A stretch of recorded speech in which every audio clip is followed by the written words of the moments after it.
It was the kind of February night that seeps into your bones. The streetlights along Jefferson Street flickered like dying candles, throwing long shadows across the wet pavement. I had just left my shift at the diner, 12 hours of pouring coffee, wiping down tables sticky with syrup, and smiling for tips that barely covered my rent.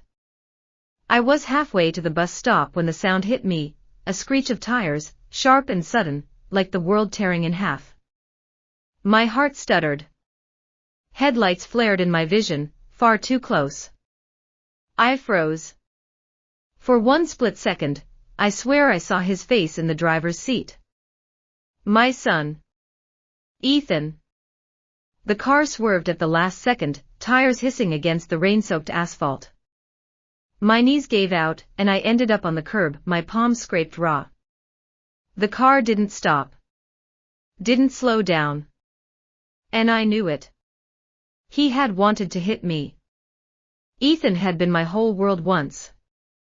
I raised him alone after his father walked out when Ethan was 6. I worked 3 jobs to keep a roof over our heads in our small Milwaukee apartment. We used to spend nights watching reruns of The Fresh Prince of Bel-Air, eating dollar store popcorn, laughing until my cheeks ached. But somewhere between high school and his 23rd birthday, something shifted. He started hanging out with people who wore danger like a cologne, always in hoodies, always whispering when I came into the room. Money began disappearing from my purse. My wedding ring, long since meaningless, vanished from my jewelry box. When I confronted him, he didn't even deny it. "It's just stuff, Mom," he said, leaning against the doorway with that lazy smirk. "You care about things more than you care about me." But I did care about him. That was the whole problem. The last time we spoke before the Jefferson Street incident was 3 years earlier. He had shown up at my door at midnight, smelling of cheap vodka and gasoline. He wanted money, $2,000 just for a few days. When I told him no, his eyes went cold in a way that made me step back. "You know," he said slowly, "sometimes I think my life would be easier if you were just gone." I thought it was the alcohol talking. I told myself that for weeks afterward. But then came the calls from strangers, the muffled laughter before the line went dead, the strange car parked across from my apartment building at night. And then, Jefferson Street. 6 months after that night, when I still couldn't cross the street without flinching at the sound of an engine, I stopped into the 7-Eleven on 13th Avenue for milk and bread. On a whim, one of those quiet, meaningless whims that you barely remember, I bought a scratch-off ticket. It was $5. I scratched it with a key in the parking lot. And I won. Not 500. Not 5,000. $27 million. The lawyer told me to disappear for a while. I moved to a small coastal town in Maine, bought a house on a cliff with windows so big I could see the ocean from every room. I hired a security firm. I changed my number. For the first time in decades, I exhaled. The call came 2 years later. My assistant, Maria, said there was a man on the line who wouldn't give his name but insisted he knew me. When I picked up, the voice on the other end was shaky, hesitant. "Mom, it's me." I didn't answer right away. The wind outside rattled the glass panes, and the sound filled the silence between us. "I'm sorry," he said. I was stupid. I was angry. I didn't mean any of it. "Please, I need you. Come back to me." I could hear the desperation in his voice, the kind that comes from sleeping in borrowed beds, from realizing the people you thought were friends only stick around while you have something they want. But I also remembered standing on Jefferson Street, the headlights burning into my eyes, the sound of the engine revving. I remembered the cold in his voice that night at my apartment. I pressed my fingers against the phone, feeling the weight of the years between us. And then I smiled. Because I finally understood something I should have known a long time ago: some doors, once closed, are never meant to be opened again. After I hung up the phone, the house felt too big. The ocean outside kept crashing against the rocks with the same relentless rhythm, but inside there was only the sound of the grandfather clock ticking in the hallway. Maria peeked in, concern in her eyes. Was that someone from before? She asked carefully, as if she knew better than to say his name. Yes, I said. And that was all. For the rest of the night, I walked through the rooms barefoot, trailing my hand along the cold white walls. I should have felt powerful. I should have felt free. But the truth was there was an ache in me that money couldn't touch. That night I sat at my desk, took out a sheet of heavy stationery, and began to write. Ethan, I remember the way you used to fall asleep in the back seat after Little League games, your glove still on your hand. I remember how you'd call me into your room to show me your newest drawing, proud even when the crayon marks went off the page. I remember you saying you wanted to be a firefighter because they save everybody. I don't know when you stopped wanting to save me. The words spilled out, but halfway through, I crumpled the paper and threw it into the drawer. He didn't deserve my words. Not anymore. 2 weeks later, Maria told me there was someone at the gate. I almost told her to send them away before she finished the sentence. But then she added, it's a young man. Says he's your son. He looked thinner than I remembered, his hair longer, his eyes shadowed with something older than his years. He had a duffel bag slung over his shoulder like a soldier returning from a war he lost. Mom, he said, the word fragile, like glass about to shatter. I didn't open the gate. We stood there with the bars between us. He told me about the years since we last spoke, couch hopping, working odd jobs, nights spent wondering if the people around him would steal from him while he slept. I'm different now, he said. I need a chance. Please. I thought about what a chance had meant before, money disappearing, phone calls in the middle of the night, danger always a step behind him. What do you really want, Ethan? I asked. His jaw worked and for a moment, I thought he might lie. But then he said it, I need help. Financial help.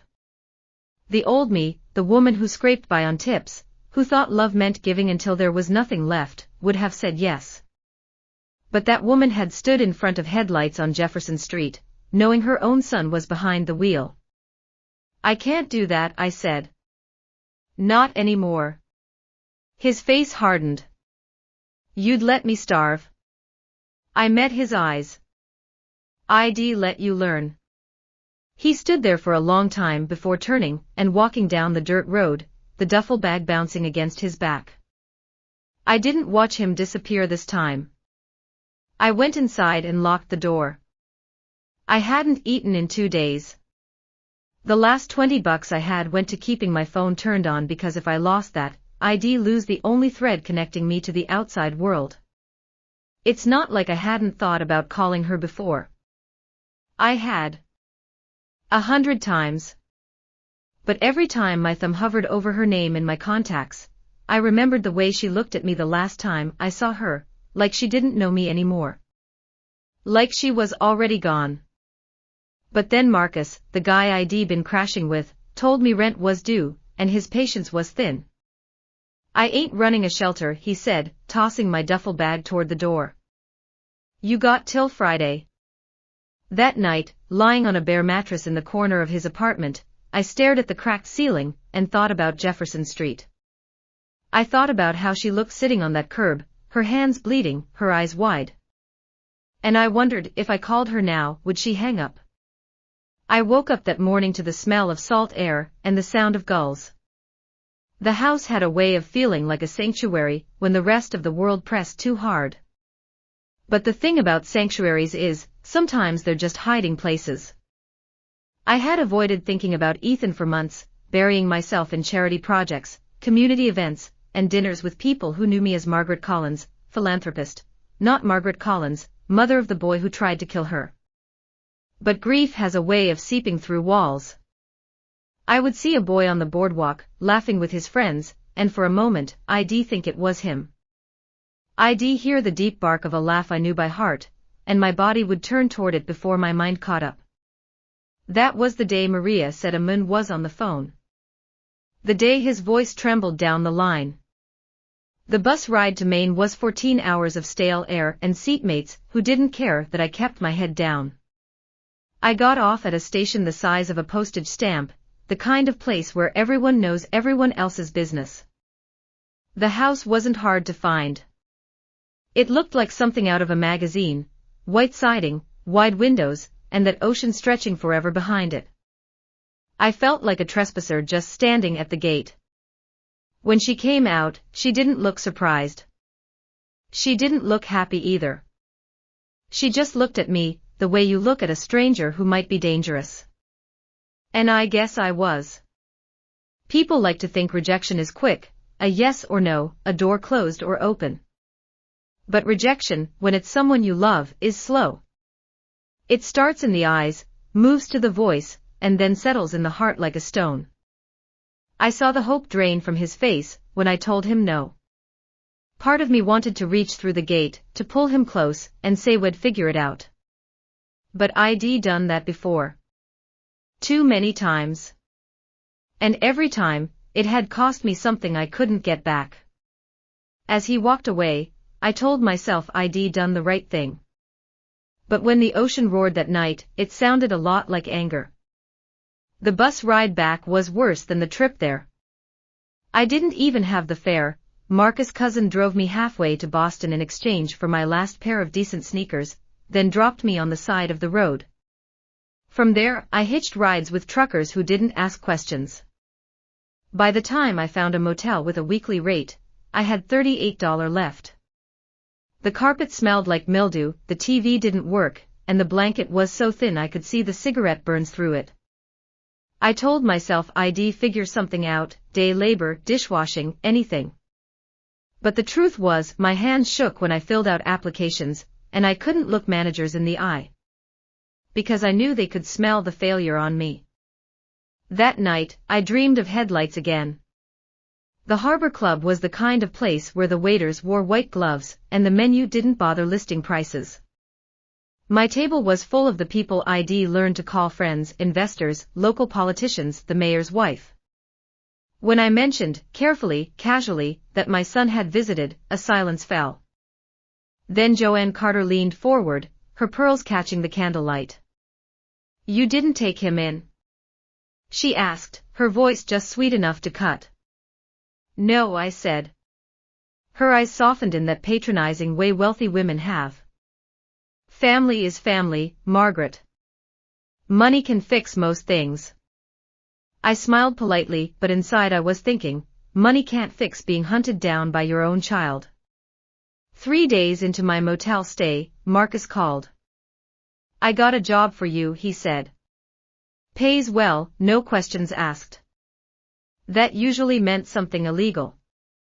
But I was hungry, and hunger makes you forget about consequences. When I showed up, it was exactly what I expected, a back room, a locked duffel bag, and instructions to drop it off in another part of town. No cops. No chatter. I told myself it was just a delivery. But when I unzipped the bag halfway through the bus ride, the sight of stacked cash hit me like a punch.